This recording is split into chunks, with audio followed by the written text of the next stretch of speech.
Khamense sumaina laurebako sigi tanga Bangan Bharta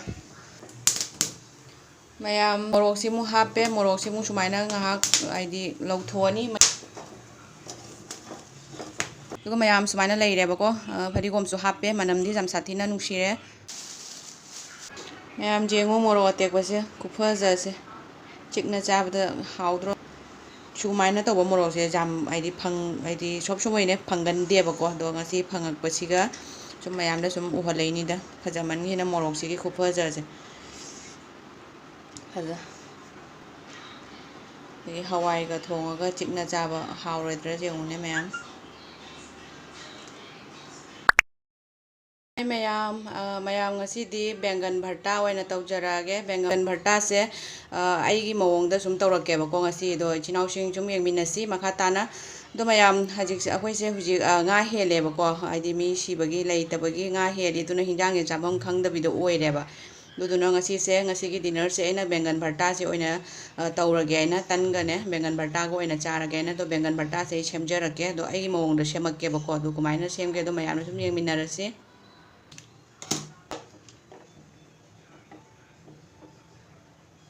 mayam khamense sumaina laurebako phadana chamthoga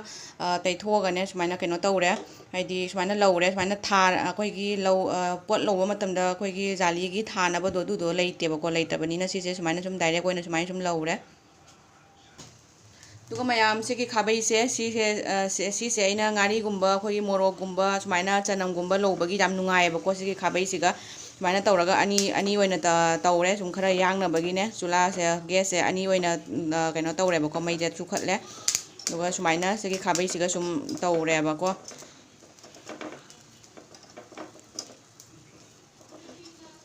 duga mayam di Bangan Bharta ise khoigi Bengali singi recipe hai tare moina jamna chaba kaino ne bako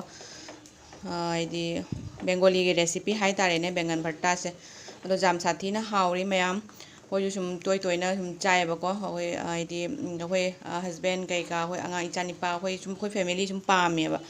sum tan ga su chai doigi sum chak ka charaga na sum machi da chutney gumba type ki dumaina tawra semaga dumaina su tawraga chai ba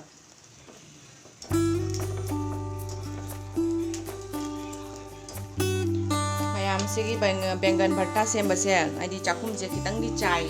haidi sumaina haidi maida lawbagi magi makugi kangakpagi sumaina utki haidi ut onba hai tare adudo khatang di mot lebako se chula kai ka je kitang di mot kalli si Bangan yeminar si mayam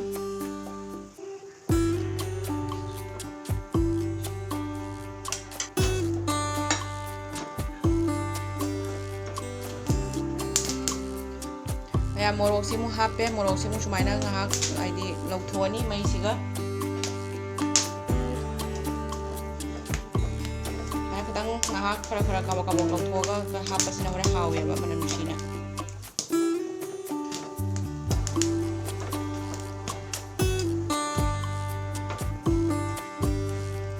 lauba loire bako gas ku chai je je umaya kam chai ro jong Bangan Bharta to the gas jam sumaina mo le bako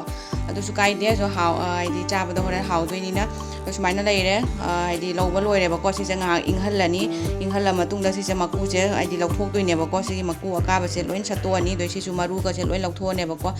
aidi chanam laubagi manam se jam si chanam chaba chinau aidi chanam chaba mi gi sum aidi pa manam do keno to doine bako aidi manam nushia bane jam ne chanam chada ba mi gi sum chadre aidi haina roi bako chanam manam do tilhau ni tilhau sida jam laudre bako horen tilhau happa je khoi tang thumi tobagi type da mai toiduna tilhau je macha oin laure du maku je lauthu ani bako si so nga ingan gi ni sari bane hujikta loire bako to si maku lauthoga ko mayam na sum ucharage mayam se maku se sumaina tawraga lauthok toine bako ai maku se sumaina ai khut cha ga di jam mot khara bonita si se hai di mai da laubagi amu bado duduna ne khut cha ga di jam mot le bako to cha ba da di jam sathi na haure manang siraga do sumaina tawraga lauthoni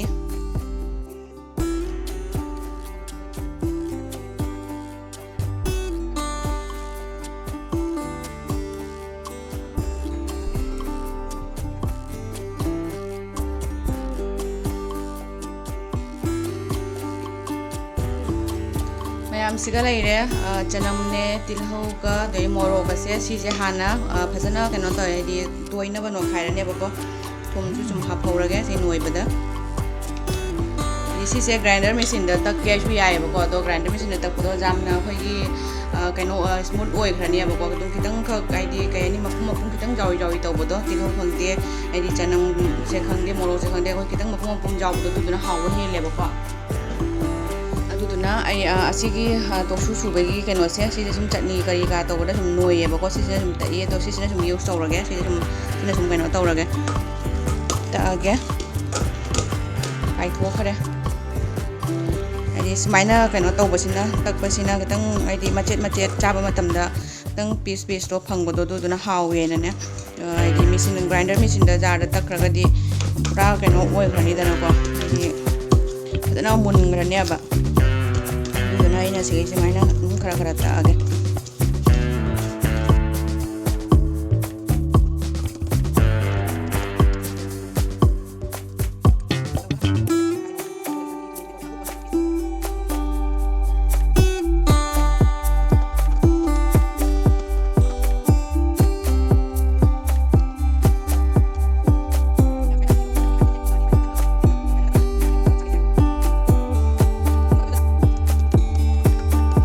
sise sathi na nuai jamna sise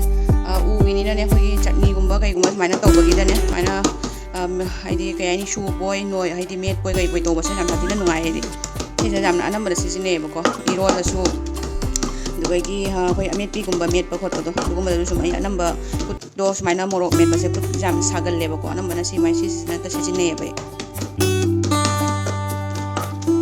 ngasai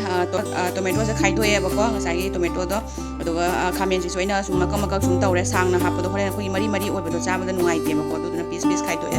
to sise mu hapaga sise phajana mix tawrani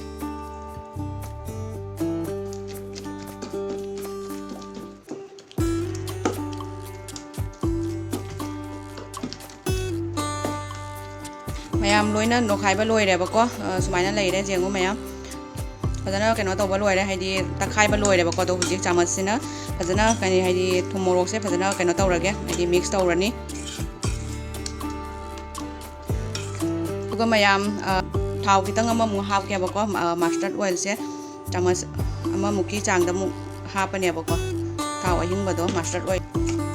si hapaga mu kong fazana mix tawrani mayam di gong khana chaisalasi mathakta Auto malaba yengo masigi Bangan Bharta se kogi Bengali gi jamna haidi maming chatpa haidi recipe amani mo Bangan Bharta se ado Bangan Bharta se mong gi haidi mong da su sum tawba yae bako ado aidi sumaina sum tawbi ai mayam sumaina leire ado ichinau singna ai gi channel se like share subscribe tawba kaubiram gano